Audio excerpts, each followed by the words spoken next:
എന്നോട് ഭീഷണി പറഞ്ഞു.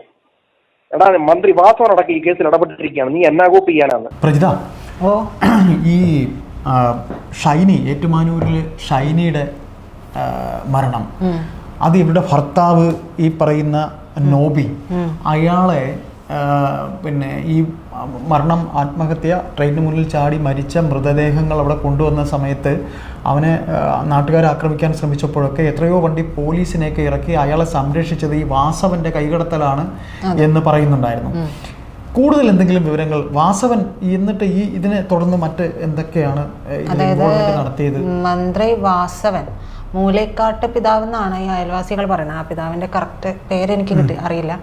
അദ്ദേഹം വഴി ഇടപെട്ടു. അതായത് ഈ ഓസ്ട്രേലിയയിലുള്ള നോബിയുടെ സഹോദരൻ ആയിട്ടുള്ള വൈദികൻ ഫാദർ ബോബി ചേരിയൽ, ഫാദർ ബോബി ചേരിയലിന്റെ രക്ഷപ്പെടുത്താനുള്ള ശ്രമമാണ്. അതായത് ബോബി ചേരിയലും ഈ നോബിയെയും ഒക്കെ രക്ഷപ്പെടുത്താൻ വേണ്ടിയിട്ടാണ് മൂലേക്കാട്ടിൽ പിതാവ് വിളിച്ചു പറഞ്ഞിട്ട് മന്ത്രി വാസവൻ വിളിച്ചു പറഞ്ഞു എന്നാണ്. സ്ഥലം MLA-യും കൂടിയാണ് വാസവൻ, അവിടുത്തെ സ്ഥലം MLA കൂടിയാണ്. അപ്പോൾ അദ്ദേഹത്തെ വിളിച്ചു പറഞ്ഞു. അദ്ദേഹം ഇടപെട്ടതിനെ തുടർന്ന് 40 വണ്ടി പോലീസാണ്, സേനാംഗങ്ങളാണ് അവിടെ ഇറങ്ങിയത്. അവിടെ ദൃശ്യങ്ങളിലെല്ലാം അത് വ്യക്തവുമാണ്. പോലീസ് അത്രത്തോളം ജാഗരൂകരായിട്ട് തന്നെ അവിടെ ഉണ്ടായിരുന്നു. ഒരു പക്ഷേ പോലീസിൻ്റെ ആ ഇടപെടൽ ഉണ്ടായിട്ടില്ലെങ്കിൽ നോബിയെ ആളുകൾ എടുത്തിട്ട് അലക്കിയേനെ എന്നുള്ളത് വ്യക്തം. കാരണം എല്ലാവരും അത്രത്തോളം ആത്മരോഷത്തിൽ തന്നെയായിരുന്നു. എല്ലാവരും, അവിടുത്തെ കൗൺസിലറിനും മേയർക്കും ഒക്കെ അറിയാം ഈ കുടുംബത്തിൽ നിന്ന് ഷൈനി ഏറ്റുവാങ്ങേണ്ടി വന്നിട്ടുള്ള ദുരിതങ്ങൾ എന്താണെന്നുള്ളത് എല്ലാവർക്കും അറിയാം. അപ്പോൾ ഇപ്പോൾ ഉണ്ടായിരിക്കുന്ന സംഭവം എന്താണെന്ന് വെച്ചിട്ടുണ്ടെങ്കിൽ, ഒരു ഭാഗത്ത് നോബിയെയും കുടുംബത്തെയും സംരക്ഷിക്കാൻ വേണ്ടി മന്ത്രി വാസവൻ ഇടപെട്ടു എന്നുള്ളതാണ്. ആ ഇടപെട്ട മന്ത്രി വാസവൻ ഈ മരണം നടന്ന 6 ദിവസങ്ങൾക്ക് ശേഷം ഏറ്റുമാനൂരുള്ള ഷൈനിയുടെ വീട്ടിലേക്ക് എത്തിയിട്ടുണ്ട്. അതായത് നമ്മളെ എല്ലായിടത്തും എപ്പോഴും പറയുന്നത് പോലെ വേട്ടക്കാർക്കൊപ്പവും ഇരയ്ക്കൊപ്പവും എന്നുള്ള രീതിയിൽ തന്നെയാണ് ഇവിടെ നിൽക്കുന്നത് എന്നുള്ളത് വ്യക്തമാണ്. സ്ഥലം MLA എന്നുള്ള നിലയ്ക്ക് വാസവനെതിരെ നമ്മൾ പറഞ്ഞിട്ടുള്ളതാണ്, വാർത്ത വന്നിട്ടുള്ളതാണ്, പലരും കൊടുത്തിട്ടുണ്ട് അതേ വാർത്ത തന്നെ. അപ്പോൾ അവിടെ ചെന്നിട്ടില്ലെങ്കിൽ വാസവന് അത് തിരിച്ചടിയാകും. അതെ, ഷൈനിയുടെ വീട്ടിൽ ഒരു തവണയെങ്കിലും പോയിട്ടില്ല എന്നുണ്ടെങ്കിൽ വലിയ രീതിയിൽ അത് തിരിച്ചടിയാകും എന്നുള്ളത് കണ്ടിട്ടാണ് പരിവാരങ്ങൾക്കൊപ്പം ഷൈനിയുടെ വീട്ടിലേക്ക് പോയിട്ടുള്ളത്. പക്ഷെ ഈ ഇടപെട്ടു എന്ന് പറയുന്നിടത്താണല്ലോ അതായത് ഷൈനിക്കും നോബിക്കും ഇടയിലുള്ള പ്രശ്നങ്ങൾ. അത് തൊടുപുഴ ഫസ്റ്റ് ക്ലാസ് മജിസ്ട്രേറ്റ് കോടതി 1 10/18/2024 ട്രയൽ നടന്നുകൊണ്ടിരിക്കുന്ന ഒരു കേസാണ്. മാത്രമല്ല തൊടുപുഴ പോലീസ് സ്റ്റേഷനിൽ രജിസ്റ്റർ ചെയ്തിട്ടുള്ള 10/46/20 FIR രജിസ്റ്റർ ചെയ്ത കേസും ഉണ്ട്. അതിൽ ഷൈനിയുടെ ഭർത്താവ് നോബിക്കും കുടുംബാംഗങ്ങൾക്കുമെതിരെ IPC 498A, IPC 34 എന്നീ വകുപ്പുകൾ ചുമത്തിയ കേസുകൾ പോലുമുണ്ട്. ഈ കേസുകൾ ഉണ്ട് എന്നിരിക്കെയാണ് സ്ഥലം MLA ആയിട്ടുള്ള വാസവൻ ഇടപെട്ടുകൊണ്ട് ഈ മരണപ്പെട്ടുപോയ ഷൈനിയുടെയും മക്കളുടെയും മൃതദേഹങ്ങൾ അവരെ അത്രമേൽ ദ്രോഹിച്ച ഒരു സ്ഥലത്തേക്ക് വിട്ടുകൊടുക്കാനായിട്ട് പോലീസിനെ വിട്ട് തട്ടിയെടുത്തു കൊടുത്തതുപോലെയാണ്. പോലീസിനെ വിട്ട് തട്ടിയെടുത്തു കൊടുത്തതുപോലെ നോബിയുടെയും കുടുംബാംഗങ്ങളുടെയും കൈകളിലേക്ക് ഏൽപ്പിച്ചിട്ടുള്ളത്. അപ്പോൾ അത്തരത്തിൽ ഒരു നീതി നിഷേധം ശരിക്കും പറഞ്ഞാൽ അവിടെ നടന്നിട്ടുണ്ട്. ഒരു മന്ത്രി മാത്രമല്ല, സ്ഥലം MLA എന്നുള്ള നിലയ്ക്ക് ഇങ്ങനെ ഒരു വിഷയം ഉണ്ടാകുമ്പോൾ സ്വാഭാവികമായിട്ടും അവിടെ സ്റ്റേഷനിൽ ഇതൊക്കെ പലപ്പോഴായിട്ട് ഇവർ വഴി പലതും ചർച്ചകളൊക്കെ നടന്നിട്ടുണ്ടാകാം. ഒരു പക്ഷേ എന്ത് തന്നെയായാലും അതെ, ഉടമ്പടി ചർച്ചകൾ നടന്നിട്ടുണ്ടാവാം. മാത്രമല്ല ഒരു സ്ഥലം MLA അല്ലേ ചേട്ടാ. അപ്പൊ ഇത്തരത്തിലൊരു വിഷയം പാതിരാത്രിക്ക് നോബി ഈ സ്ത്രീയെയും ഒരു മകളെയും രാത്രിക്ക് വീട്ടിൽ നിന്ന് അടിച്ചിറക്കിയതാണ്. അന്നത്തെ ദിവസം രാത്രി ജൂൺ 9 അന്ന് രാവിലെ തുടങ്ങിയ മർദ്ദനമാണ് ഈ സ്ത്രീക്ക് നേരെ. എന്നിട്ട് രാത്രി അടിച്ചിറക്കി വിട്ടു. ഈ അടിച്ചിറക്കി വിട്ട ശേഷം തൊട്ടപ്പുറത്തുള്ള ബന്ധുക്കളും അയൽവാസികളും ഒക്കെ ഷൈനിയുടെ പിതാവിനെ വിവരമറിയിച്ചതിന് രാത്രിക്ക്, അതായത് പുലർച്ചെ 2:30 അദ്ദേഹം സ്ഥലത്തെത്തിയാണ് മറ്റേ മകളെയും ഇവർ 2 പേരെയും ഈ 3 പേരെയും കൂടി അദ്ദേഹത്തിൻ്റെ വീട്ടിലേക്ക്, ഷൈനിയുടെ വീട്ടിലേക്ക് വിളിച്ചു കൊണ്ടുപോകുന്നത്. അപ്പോൾ ഈ വിഷയമൊക്കെ നാട്ടിൽ പാട്ടാകാനൊന്നും ഇത്ര വലിയ താമസമൊന്നുമില്ല. അപ്പോൾ ഇത്തരത്തിൽ ഇത്തരത്തിലൊരു വിഷയമുള്ളപ്പോൾ ഈ വിഷയത്തിൽ പോലീസിനോടും മറ്റുള്ളവർ അല്ലെങ്കിൽ ആ സ്ഥലത്തെ മറ്റ് ജനപ്രതിനിധികളോടോ പോലീസിനോട് ഔദ്യോഗികമായി ചോദിക്കാമല്ലോ, ആ വിഷയം എന്താണ് എന്ന് നിങ്ങൾ തിരക്കി പറയൂ, എന്നിട്ട് എനിക്ക് അതിൽ ഇടപെടാൻ പറ്റുമോ എന്നുള്ളത് ഒരു മന്ത്രി എന്ന നിലയ്ക്ക് MLA എന്ന നിലയ്ക്കും അദ്ദേഹത്തിന് ഇടപെടാവുന്നതേ ഉണ്ടായിരുന്നു. മറിച്ച് അദ്ദേഹം അത് ചെയ്തില്ല എന്നുള്ളതാണ്. ആ ചെയ്യാതിരുന്ന അദ്ദേഹം വീണ്ടും ആ വീട്ടിലേക്ക് യാതൊരു ഉറപ്പുമില്ലാതെ കയറി ചെന്നു എന്ന് പറയുമ്പോൾ അത് സ്ഥിരമായിട്ടുള്ള CPM-ന്റെ നയമാണ്, വേട്ടക്കാർക്കൊപ്പവും ഇരയ്ക്കൊപ്പവും നിന്നിട്ട് കളിക്കുക എന്നുള്ളത്. അതായത് ഞാൻ ചെന്നില്ലേ എന്ന് ചോദിക്കുമ്പോൾ ഒരു അതെ ചെന്നു എന്നു. ഇനിയിപ്പോ ഇത് വരികയല്ലേ, ഇലക്ഷൻ വരികയല്ലേ, ഇലക്ഷൻ വരുമ്പോൾ അവിടെ പോകാതിരുന്നിട്ട് ഇത്രയേറെ സഭാവിശ്വാസികൾ സംഘടിച്ചെത്തിയതാണ്. അപ്പോൾ ആ ഒരു തലത്തിലുള്ള പ്രശ്നം അവിടെ ഉണ്ടാകും എന്നുള്ളത് വ്യക്തമാണ്. അപ്പോൾ ഇതിൽ ഇത്രയും കൂടെ പറഞ്ഞുകൊണ്ട് നമുക്ക് സംസാരം അവസാനിപ്പിക്കാം. അതായത് നമ്മുടെ ഈ സർക്കാരിൻ്റെ എല്ലാ പ്രവൃത്തികളും ഏതാണ്ട് വേട്ടക്കാരനും ഒപ്പവും എന്നുള്ള ഒരു സ്റ്റാൻഡ് തന്നെയാണ് പോയിട്ടുള്ളത്. ഒന്ന് ആദ്യം എടുത്തു പറയേണ്ടി വരുന്നത് ഇവർ കൊട്ടിഘോഷിച്ച് തയ്യാറാക്കിയ ഒരു ഹേമ കമ്മിറ്റി റിപ്പോർട്ട്, അതും ഈ പറഞ്ഞ സ്ത്രീകൾക്കെതിരെയുള്ള പീഡനമാണ്. അതിലും ആർക്കൊപ്പമാണെന്ന്.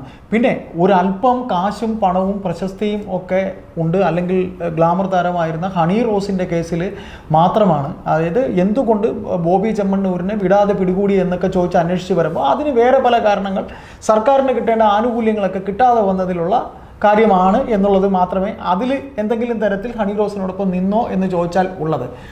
ഏതായാലും അതിന് മാത്രം മറ്റൊരു കാര്യം കൂടി എടുത്തു പറയേണ്ടതുണ്ട്. നവീൻ ബാബുവിന്റെ കേസിൽ സംഭവിച്ചത് എന്താണ്? അത് ശരിക്കും വേട്ടക്കാർക്കും ഇരയ്ക്കൊപ്പം തന്നെയാണ്. ഇരയ്ക്കൊപ്പം എന്നും ഇരയെ ചെന്ന് കണ്ട് തോളിൽ തട്ടി നിങ്ങൾക്കൊപ്പം എന്ന് പറയുകയും അവരെ സമാധാനിപ്പിച്ച് നിർത്തുന്നതായി കാണിക്കുകയും പിന്നീട് വേട്ടക്കാരനൊപ്പം നിന്ന് തന്നെയാണ് ഇതുവരെയും പോയിക്കൊണ്ടിരിക്കുന്നത് എന്ന് തീർത്തും വ്യക്തമാണ്. അപ്പോൾ അത്തരത്തിലുള്ള അതായത് ഒരു സ്ഥലം MLA എന്നുള്ള നിലയ്ക്ക് അദ്ദേഹം ചെയ്ത പ്രവൃത്തി നീതി നിഷേധം തന്നെയാണ്. വാസവൻ എന്ന് പറയുന്ന MLA നമ്മൾ കൂടുതൽ പറയേണ്ട കാര്യമില്ല. കാര്യം സംസ്ഥാനം ഭരിക്കുന്ന മുഖ്യമന്ത്രിയുടെ ഏറ്റവും അടുത്ത വിശ്വസ്തനായ ആളാണ്. അപ്പോൾ വിശ്വസ്തനായ ഒരാൾക്ക് അങ്ങനെ ഒരു പ്രവൃത്തിയെ അദ്ദേഹത്തെ പോലെ, അതായത് മുഖ്യമന്ത്രിയെ പോലെ അയാൾക്കും പെരുമാറാൻ കഴിയുള്ളൂ. കാര്യം സ്തുതി ഗീതം അദ്ദേഹത്തിന് വേണ്ടി പാടിയ ആളാണ്. അതായത് അദ്ദേഹം മറ്റൊരു കേസിൽ കൂടി ഇത്തരത്തിൽ ഇടപെട്ടു എന്നുള്ളതിന്റെ ഒരു തെളിവ് നമ്മൾ ഇതിനു ശേഷം ഓഡിയോ കൊടുക്കുകയാണ്. പുരുഷന്മാരുടെ അവകാശങ്ങൾക്ക് വേണ്ടി നിലകൊള്ളാൻ ക്രൈം ചാനലടക്കം ഞാൻ ഒന്ന് സംസാരിച്ചിട്ടുള്ള ഒരു വ്യക്തിയായതുകൊണ്ടും പുരുഷന്മാരുടെ അവകാശങ്ങൾ സംരക്ഷിക്കുന്നതിന് ഏതൊരു പുരുഷനുണ്ടെങ്കിലും അമ്മയും സഹോദരിയും എല്ലാം ഏതൊരു പുരുഷന്റെ കുടുംബത്തിലും കാണും. സ്വന്തം പെൺമക്കളും കാണും. സ്വന്തം പെൺമക്കളെ കാണണമെന്ന് പറയുന്ന അച്ഛന്മാർ ഞങ്ങളുടെ സംഘടനയിലുണ്ട്. പക്ഷേ ആ ക്രിമിനലായ ഒരു പുരുഷന്റെ അടുത്തോട്ട് ഞങ്ങൾ ക്രിമിനലായ ഒരു പുരുഷനെ ഞങ്ങൾ സംരക്ഷിക്കില്ല എന്ന വാക്ക് ഇപ്പൊ ഞാൻ ഈ വാക്കുകൾ കൊണ്ട് ക്രൈം ചാനൽ, ഞാൻ എൻ്റെ ആദ്യത്തെ വാർത്താ സമ്മേളനം നടത്തിയ ക്രൈം ചാനലാണ്. ഈ ക്രൈം ചാനലിന് മുന്നിൽ ഞാൻ സാക്ഷ്യപ്പെടുത്തിക്കൊണ്ടാണ് ഞാൻ തുടർന്ന് സംസാരിക്കുന്നത്. ആ പോലീസ് സ്റ്റേഷനിൽ വിളിച്ചപ്പോൾ അദ്ദേഹത്തോട് ഞാൻ ചോദിച്ചു, നിങ്ങൾക്ക് ഇത്രയും പ്രൊട്ടക്ഷൻ കൊടുക്കാൻ ഒരു പ്രൊട്ടക്ഷൻ ഓർഡർ ഇട്ട് കഴിഞ്ഞാൽ ആ CI റാങ്കിങ്ങുള്ള അവിടുത്തെ CI ഉദ്യോഗസ്ഥൻ പ്രൊട്ടക്ഷൻ ഓഫീസറാണ്. അത്തരത്തിൽ എന്തെങ്കിലും പ്രൊട്ടക്ഷൻ ഓർഡർ ഉണ്ടോ? ഇത്രയും വലിയ പോലീസ് സംവിധാനങ്ങൾ അവിടെ ഒരുക്കിയത് എന്തടിസ്ഥാനത്തിലാണ്? എന്തെങ്കിലും ജുഡീഷ്യൽ ഉത്തരവിന്റെ അടിസ്ഥാനത്തിലാണോ? അല്ലെങ്കിൽ ഈ മാധ്യമങ്ങൾ പറയുന്നത് ഞാൻ കേട്ടു, മന്ത്രി വാസവൻ മന്ത്രിമാർ ഇടപെട്ടിട്ടുണ്ടോ? എന്താണ് ഒരു കുടുംബ കേസിൽ മന്ത്രി വാസവൻ ഇടപെടാൻ അധികാരം? എന്റെ വ്യക്തിപരമായ ഒരു കേസിലും മന്ത്രി ഇതിനകത്ത് ഇടപെട്ടിട്ടുണ്ട്. അത് അതിന് സമീപത്തുള്ള ഗാന്ധിനഗർ പോലീസ് സ്റ്റേഷനിലാണ്. ആ സഹോദരി കാരണം എനിക്ക് ആ സഹോദരിയോട് കാരണം ഇതേ സ്കൂളിലാണ്, തെള്ളഹം ഹോളി ക്രോസ് വിദ്യാനികേതൻ എന്ന സ്കൂളിലാണ് ഈ കുട്ടികൾ പഠിച്ചത്. ആ ഹോളി ക്രോസ് വിദ്യാനികേതൻ സ്കൂളിലെ എത്ര പ്രതിനിധികൾ അവിടെ വന്ന് ആ രണ്ട് കുരുന്നുകൾക്ക് യാത്ര അയച്ചു എന്നത് സഹോദരി ഒന്ന് അന്വേഷിച്ച് നോക്കണം. എന്റെ കുട്ടികളും അത് ഈ തെള്ളകം ഹോളി ക്രോസ് സ്കൂളിനെതിരെ പോലും ഞാൻ ബാലാവകാശ കമ്മീഷനും ഏറ്റുമാനൂർ പോലീസ് സ്റ്റേഷനും കൊടുത്ത പരാതി ക്രൈം ചാനൽ അടക്കം കേരളത്തിലെ എല്ലാ മാധ്യമ പ്രവർത്തകരും അന്വേഷിക്കണം എന്നാണ് പറയുന്നത്. ഇവരെ മരണത്തിലേക്ക് തള്ളിവിടാൻ ഞാൻ ഒരുപക്ഷെ ഇന്നലെ ക്രൈം ചാനലുമായിട്ട് ബന്ധപ്പെട്ട നന്ദകുമാർ ഞാൻ ബന്ധപ്പെട്ടിരുന്നു. അദ്ദേഹത്തോട് അതുമായി ബന്ധപ്പെട്ടുള്ള ആമുഖമായ ഒരു അവതരണം ഞാൻ നടത്തിയിരുന്നു. ഈ സ്കൂള് കുട്ടികളെ സംരക്ഷിക്കുന്ന യാതൊരു നിലപാടും സ്വീകരിക്കുന്നില്ല എന്ന് 2 വർഷം മുന്നേ സംസ്ഥാന ബാലാവകാശ കമ്മീഷന് കൊടുത്ത ഞാൻ പരാതിയിലുണ്ട്. അതുപോലെ തന്നെ സംസ്ഥാന ബാലാവകാശ കമ്മീഷൻ ഇപ്പോൾ എടുത്ത ഒരു റിപ്പോർട്ടിലും ഇത് അടിസ്ഥാനമായി വന്നിട്ടുണ്ട്. അത് ഒന്നാമത്തെ വിഷയം. രണ്ടാമത്തെ വിഷയം, ഇന്ന് ആ സഹോദരിക്കുണ്ടായ അപകടം. വേട്ടക്കാരനോട് വേട്ടയാടാൻ വിടുന്ന പോലത്തെ സമീപനമാണ് ഇന്ന് അവിടെ പോലീസ് ഒരുക്കിയത്. ഇത് എന്ത് അടിസ്ഥാനത്തിലാണ് എന്ന ചോദ്യമാണ് ഏറ്റുമാനൂർ പോലീസ് സ്റ്റേഷനിലെ ഉദ്യോഗസ്ഥനെ വിളിച്ച് ഞാൻ ചോദിച്ചത്. ആ ഉദ്യോഗസ്ഥൻ പറയുന്ന മറുപടി, നിങ്ങൾ പൊതുസമൂഹത്തെ അറിയിക്കണമെന്ന വിനീതമായ അഭ്യർത്ഥനയാണ് എനിക്ക് നടത്താനുള്ളത്. കാരണം ആ അദ്ദേഹം പറയുന്ന മറുപടി തന്നെ വളരെ വ്യക്തമാണ്. അദ്ദേഹത്തിന് ഒന്നും അറിയത്തില്ല, യാതൊരു കാര്യം. ഇത്രയും വൻ പോലീസ് ഭരണകൂടം ഒരുക്കണമെങ്കിൽ, ഇത്രയും 3 മൃതശരീരങ്ങൾ എടുത്തോട്ട് പോകണമെങ്കിൽ കോടതിയുടെ ഉത്തരവില്ലാതെ, ഞാൻ ചോദിച്ചു ഏതെങ്കിലും ജുഡീഷ്യൽ സ്ഥാപനത്തിന്റെ ഉത്തരവ് നിങ്ങൾക്ക് ഉണ്ടോ? അവർ യാതൊരു മറുപടി അവർ പറയുന്നില്ല. ഞാനൊരു കാര്യം ചോദിച്ചോട്ടെ, അതായത് ഇവർ ഉയർത്തിപ്പിടിക്കുന്ന ഒരു കാര്യം, ഡിവോഴ്സ് പെറ്റീഷൻ ഫയൽ ചെയ്തിട്ടുണ്ടെങ്കിലും ഡിവോഴ്സ് നടന്നിട്ടില്ല. അപ്പോ ഈ ക്രൈസ്തവ സഭകളുടെ കാര്യം എനിക്ക് കൃത്യമായിട്ട് അറിയില്ല, അതുകൊണ്ട് ചോദിക്കുന്നതാണ്. ഇടവക, അതായത് ഭർത്താവിന്റെ ഇടവകയിലാണ് ഭാര്യയുടെ ഇടവകയായിട്ട് വരിക, പിന്നീട് അപ്പോൾ അവിടെയാണ് അടക്കം നടത്തേണ്ടത് എന്ന് ചൂണ്ടിക്കാണിച്ചിട്ടാണ് ഈ മകനെ കൊണ്ട് സ്റ്റേഷനിൽ പരാതി കൊടുത്തത് എന്നാണ് അറിഞ്ഞത്. അതുകൊണ്ട് അപ്പോ ആ ഒരു കാര്യം ഉയർത്തിപ്പിടിച്ചിട്ടാണ് ഇവർ ഇത് ചെയ്തത് എന്ന് പറയുമ്പോൾ അത് അങ്ങനെ തന്നെ അങ്ങനെയേ ചെയ്യാൻ പറ്റുള്ളൂ എന്നുണ്ടോ? യാതൊരു തരത്തിലുമില്ല. കാരണം ആ കുട്ടി 13 വയസ്സിൽ താഴെയുള്ള കുട്ടി ആയിരിക്കും, പക്വതയാകാത്ത കുട്ടിയാണ്. ആ കുട്ടിയെ കൊണ്ട് ആർക്കും എന്ത് വേണമെങ്കിലും പറയിപ്പിക്കാം. ഇനി അങ്ങനെയല്ല എങ്കിൽ പോലും ഈ സഹോദരി അവിടുത്തെ ജീവിതം ഉപേക്ഷിച്ചാണ് അവരുടെ മാതൃഭവനത്തിലേക്ക് വന്നത്. അവിടെ ഭവനത്തിൽ വന്നു, ഇയാൾക്കെതിരെ ഇത്രയും ശക്തമായ ആരോപണങ്ങൾ ഉന്നയിച്ചു എന്ന് മാത്രമല്ല, ആ പ്രദേശത്തെ അയൽവാസികൾ പോലും ഇത്രയും ആരോപണം ഉന്നയിച്ചു മാത്രമല്ല, സ്വന്തമായി തൊഴിൽ ചെയ്ത് വാഴകൃഷി നടത്തി, മറ്റ് പന്നി, കോഴി അടക്കമുള്ള കൃഷികൾ നടത്തി ഉപജീവന മാർഗം നടത്തി വരികയായിരുന്നു. ഇതിനകത്ത് ചില ക്രൈസ്തവ പുരോഹിതന്മാരുടെ ഇടപെടൽ നടത്തിയിട്ടുണ്ടോ എന്നുള്ളതും, ഈ ക്രൈസ്തവ മാനേജ്മെന്റ് സ്കൂളിലുള്ള കുട്ടികൾ പഠിച്ച സ്കൂളില് അവിടത്തെയുള്ള കുട്ടികളെ പോലും ആ സഹോദരങ്ങളുടെ സ്വന്തം സഹപാഠികളുടെ മൃതശരീരം കാണിക്കാനുള്ള അവസരം ഉണ്ടാക്കിയോ എന്നുള്ളത് പോലും, അതുപോലെ തന്നെ ആ മൃതശരീരം ശക്തമായ ജനരോഷത്തെ മറികടന്നുകൊണ്ട്, ജനകീയ രോക്ഷത്തെ മറികടന്നുകൊണ്ട് ഒരു കോടതി ഉത്തരവില്ലാതെ കോടതി കൊടുത്ത ഒരു പെറ്റീഷന്റെ അടിസ്ഥാനത്തിൽ, ഈ പെറ്റീഷൻ അങ്ങനെ ഒരു മകൻ കൊടുത്തെന്ന് പറഞ്ഞാലും ഇരു കക്ഷികളുമായിട്ട് അവിടെ വിളിച്ചു വരുത്തി എന്ത് സംസാരമാണ് പോലീസ് നടത്തിയെന്ന് ഇതുവരെ അവർ വെളിവാക്കിയിട്ടില്ല. ഞാൻ പോലീസ് സ്റ്റേഷനിൽ വിളിച്ചു വെച്ചപ്പോൾ അവർ വെളിവാക്കിയിട്ടില്ല. ഞാൻ വിളിച്ചു വെച്ചപ്പോൾ ഞാൻ അറിഞ്ഞത് ഈ 2 ഇടവകകളും വൈദികർ തമ്മിൽ ഇവരുമായിട്ട് സംസാരിച്ചു എന്നുള്ളതാണ്. അതായത് ഈ ഭർത്തൃ വീട്ടുകാരുമായിട്ടും മറ്റോ സംസാരിച്ചു. അപ്പോ അവർക്ക് അതിലേക്ക് ഇടപെടാനുള്ള താല്പര്യമില്ല. കാരണം ഒരു വിഷയം ഉണ്ടാക്കാനായിട്ട് സഭ അല്ലെങ്കിൽ ആ ഒരു വൈദികർക്ക് താല്പര്യമില്ല. അതുകൊണ്ടാണ് സംഭവിക്കുന്നത്. അതായത് ഒരു പ്രശ്നം ഉണ്ടായി കഴിഞ്ഞാൽ വൈദികര് അവരുടെ തടി തപ്പാനും നോക്കത്തുള്ളൂ. കാരണം ഇതിനകത്ത് പ്രതിസ്ഥാനത്തും ഒരു വൈദികനുണ്ട് എന്നുള്ളത് വസ്തുതയാണ്. ഇതിന്റെ പ്രതിസ്ഥാനത്ത് നിൽക്കുന്ന വൈദികനെ രക്ഷിക്കാനുള്ള ആമുഖ അവതരണമാണ് ഇവിടെ നടക്കപ്പെട്ടത്. അതാദ്യം മനസ്സിലാക്കണം. ഇതിന്റെ പ്രതിസ്ഥാനത്ത് കഴിഞ്ഞ ദിവസം ഒരു യൂട്യൂബ് ചാനലിന് ഒരു അമ്മ മൊഴി കൊടുത്തിട്ടുണ്ട്. ഈ പ്രതിസ്ഥാനത്ത് നിൽക്കുകയും ഈ സഹോദരിയുടെ ജോലി കളയുകയും ഈ സഹോദരിയുമായി ബന്ധപ്പെട്ടുള്ള കാര്യങ്ങളെല്ലാം പോലീസ് സ്റ്റേഷനിൽ ചെയ്യുകയും ചെയ്തിരിക്കുന്നത് ഇയാളുടെ സഹോദരനും ഹൈക്കോടതിയിലെ അഭിഭാഷകനും ഇപ്പോൾ ഓസ്ട്രേലിയ NSW ന്യൂ സൗത്ത് വെയിൽസിൽ ജോലി ചെയ്യുന്ന ഒരു അഭിഭാഷകനാണ് എന്ന്, ഇയാളുടെ സഹോദരൻ കൂടിയ അഭിഭാഷകനാണ് എന്ന് സഹോദരിമാരുടെയും ഇവരുടെ കുടുംബാംഗങ്ങളുടെയും മൊഴി നിലനിൽക്കുകയാണ്. ആ സഹോദരിയുടെ ആ 2 പിഞ്ചു മക്കളുടെയും ആത്മാവിനോട് ചെയ്ത വഞ്ചനയാണെന്ന് എനിക്ക് ഇതുമായി ബന്ധപ്പെട്ട് പറയാനുള്ളൂ.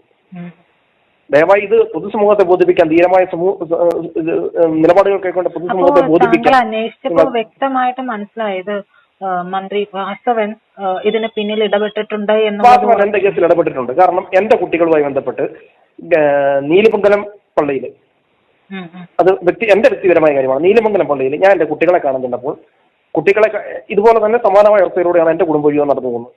പക്ഷെ എനിക്ക് എന്റെ കുട്ടികളെ ഉപേക്ഷിക്കാനോ അത്തരം കാര്യങ്ങൾക്കൊന്നും ഞാൻ തയ്യാറില്ല. പക്ഷെ കുട്ടികളെ കാണാൻ അവിടെ ചെന്നപ്പോൾ അവിടുത്തെ സൺഡേ സ്കൂൾ അധ്യാപകൻ എന്റെ ഇളയ കുട്ടിയുടെ, വെറും 7 വയസ്സുള്ള കുട്ടിയുടെ കൈ പിടിച്ച് എന്റെ അടുത്തുനിന്ന് വലിച്ച് അകത്തോട്ട് കൊണ്ടുപോയി, ക്രൂരമായി അകത്തോട്ട് കൊണ്ടുപോയി. ഇതുമായി ബന്ധപ്പെട്ട് ഏറ്റുമാനൂർ പോലീസ് സ്റ്റേഷൻ ഞാൻ പരാതി കൊടുത്തപ്പോൾ ഈ പരാതിക്കാരനെ സ്റ്റേഷനിൽ വിളിച്ചു വരുത്താൻ പോലും തയ്യാറായില്ലെന്ന് മാത്രമല്ല, ആ പള്ളി നീലിമംഗല യാക്കോബായ പള്ളിയുടെ ട്രസ്റ്റിയായ ബിജു എന്നോട് ഭീഷണി പറഞ്ഞു, എടാ മന്ത്രി വാസവനടക്കം ഈ കേസിൽ ഇടപെട്ടിരിക്കുകയാണ്, നീ എന്നാ കോപ്പ് ചെയ്യാനാണ്. അന്നേരം ഞാൻ അവിടുത്തെ പോലീസ് ഉദ്യോഗസ്ഥനോട് ഞാൻ ചോദിച്ചു, എസ്ഐയോട് ചോദിച്ചു, ഈ മന്ത്രി വാസവൻ വിളിച്ചു പറഞ്ഞിട്ടുണ്ട് എന്നാണ് ഇയാൾ പറയുന്നത്. വാസവനെ നിങ്ങൾക്ക് സല്യൂട്ട് ചെയ്യണം, നിങ്ങൾ സല്യൂട്ട് ചെയ്യണം, എനിക്ക് അതിന്റെ ആവശ്യമില്ലെന്ന് പറഞ്ഞു. കാരണം പോലീസുകാർക്ക് മന്ത്രി വാസവനെ കാണുമ്പോൾ സല്യൂട്ട് ചെയ്യണം. ഒരു ജനാധിപത്യ വിശ്വാസികൾക്ക് അതിന്റെ ആവശ്യമില്ല. അതാണ് ഈ രാജ്യത്തിന്റെ ജനാധിപത്യം എന്ന് പറയുന്നത്. കുട്ടികളുടെ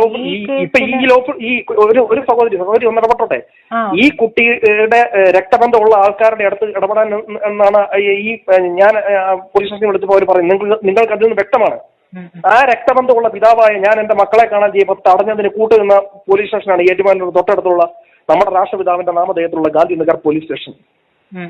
ആ രക്തബന്ധമുള്ള ആളെ ഒരു വശത്ത് മന്ത്രി വാസവൻ തടയും, മറ്റൊരിടത്ത് രക്തബന്ധമുള്ള കൊലപാതകങ്ങൾക്കൊക്കെ മൃതശരീരം വിട്ടുകൊടുക്കുകയും ചെയ്യുന്ന സമീപനം കേരളത്തിന്റെ പൊതുസമൂഹത്തിന് ചെയ്ത വലിയ തെറ്റായിട്ട് വിലയിരുത്തപ്പെടും. ഇത്തരത്തിൽ നടപടി നടത്തിയിട്ടുണ്ടെങ്കിൽ മന്ത്രി വാസവൻ കേരളത്തിന്റെ പൊതുസമൂഹത്തോട് മാപ്പ് പറയണമെന്നാണ് എനിക്ക് പറയാനുള്ളത്. വലിയ തെറ്റാണ് ചെയ്തിരിക്കുന്നത്, പൊറുക്കാനാവാത്ത തെറ്റാണ് ചെയ്തിരിക്കുന്നത്. ഇതേ സ്ഥാപനത്തിലാണ് ഈ രണ്ട് കുരുന്നുകൾ പഠിക്കുന്ന അതേ സ്ഥാപനത്തിലാണ് എന്റെ കുട്ടികളും പഠിക്കുന്നത്. വിദ്യാഭ്യാസ സ്ഥാപനം എന്നല്ല, വിരോധാഭാസ സ്ഥാപനം എന്നാണ് ആ വിദ്യാലയത്തെ വിളിക്കേണ്ടത്. അവിടെയും ഞാൻ പരാതി കൊടുത്തപ്പോൾ മന്ത്രി വാസവൻ ഇടപെട്ടിട്ടുണ്ടോ എന്ന് എനിക്ക് സംശയം നിലനിൽക്കുകയാണ്. കാരണം ഞാൻ കൊടുത്ത 3 പരാതിയിൽ ഇതുവരെ പോലീസ് സ്റ്റേഷനിൽ വിളിച്ചു വരുത്താൻ ഏറ്റുമാനൂർ ഇതേ പോലീസ് സ്റ്റേഷൻ തയ്യാറായിട്ടില്ല. അതായത് ഈ കുട്ടിയെ കൊണ്ട് പരാതി കൊടുപ്പിച്ചത് ഏറ്റുമാനൂർ സ്റ്റേഷനിലാണ്, അതേ സ്റ്റേഷനിലാണ് താങ്കളും കൊടുത്തിരിക്കുന്നത്? ഞാനും കൊടുത്തിരിക്കുന്നത്. ഞാൻ മൂന്ന് പരാതി അവിടുത്തെ അധ്യാപകർക്കെതിരെ കൊടുത്തിട്ടുണ്ട്. പക്ഷെ അവിടുത്തെ പ്രധാന അധ്യാപക പരാതി കൊടുക്കുമ്പോൾ എന്നെ വിളിച്ചു വരുത്തും. എനിക്ക് പോലീസ് സ്റ്റേഷനിൽ പോകാൻ ബുദ്ധിമുട്ടൊന്നുമില്ല. ഈ കന്യാസ്ത്രീകളും പുരോഹിതന്മാരുമാണെന്ന് പറയുമ്പോൾ ഈ മന്ത്രിമാർ എന്തെങ്കിലും പേടിയുണ്ടോ എന്നുള്ളത് എനിക്കിപ്പോ സംശയം. ഇപ്പം ഞാൻ ആ പോലീസ് സ്റ്റേഷനിൽ വിളിച്ചു പറഞ്ഞ മറുപടി അവരൊന്നും അറിഞ്ഞിട്ടില്ല എന്ന് അവരിപ്പോ പറയുന്നത്. മൃതശരീരം സംസ്കരിച്ച് ചെയ്തു. അവിടുത്തെ പോലീസ് ഉദ്യോഗസ്ഥൻ പറയുന്ന അവരറിഞ്ഞിട്ടില്ല. ഒരു പ്രൊട്ടക്ഷൻ ഓർഡർ ഇല്ലാതെ ഇത്രയും വലിയ പോലീസ് വന്നാകെ അവിടെ എന്തിനെത്തി എന്നുള്ളത് അത്ഭുതം ഉളവാക്കുന്നു. അതെ, അത് അറിയാണ്ട് പരിധിയിലുള്ള സ്റ്റേഷൻ അറിയാണ്ട് അത്തരത്തിലൊരു കാര്യം നടക്കില്ലല്ലോ. തീർച്ചയായിട്ടും ഇത്രയും വലിയൊരു പോലീസ് ഉണ്ടാകും അവിടെ എത്തണമെങ്കിൽ കോടതി ആ പോലീസ് സ്റ്റേഷനെ അഡ്രസ് ചെയ്യണം, പെറ്റീഷൻ മൂവ് ചെയ്യണം. എല്ലാ കേസിലും അങ്ങനെയല്ലേ നടക്കുന്നത്. അല്ലെങ്കിൽ സംസ്ഥാന ബാലാവകാശ കമ്മീഷനോ മനുഷ്യാവകാശ കമ്മീഷനോ ഇടപെടാം. ഒരു മന്ത്രിക്ക് ഇടപെടാൻ എന്താണ് അധികാരം? ഒരു പോലീസിന് ഇടപെടാൻ എന്താണ് അധികാരം?